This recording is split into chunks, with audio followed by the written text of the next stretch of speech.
पुण्यात आज विश्व मराठी साहित्य संमेलनाचं उद्घाटन मुख्यमंत्री फडणवीस यांच्या हस्ते होणार। आजपासून ते 2 फेब्रुवारीपर्यंत संमेलन आयोजित। संसदेच्या अर्थसंकल्पीय अधिवेशनाला आजपासून सुरुवात। अधिवेशनाची सुरुवात राष्ट्रपती द्रौपदी मुर्मू यांच्या अभिभाषणाने, तर निर्मला सीतारामन उद्या अर्थसंकल्प सादर करणार।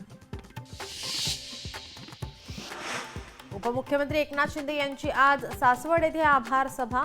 विजय शिवतारेंच्या विजयानंतर आज घेणार सभा। संध्याकाळी 7 वाजता पालखी मैदानावर होणार सभा।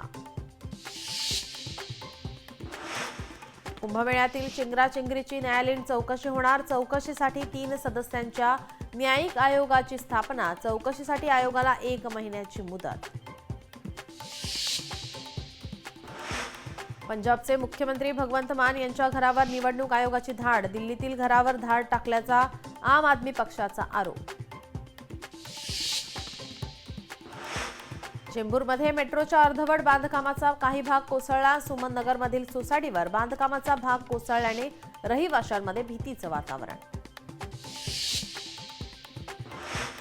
2 वर्षांपूर्वी वांद्रे वरळी सेतूवरील विचित्र अपघात। मानसिक आजाराने त्रस्त कारचालकाला उच्च न्यायालयाकडून जामीन।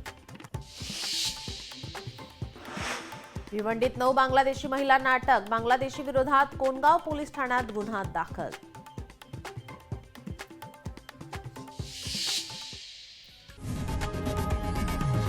लोकशाही मराठी ऐका, पहा, जागरूक रहा।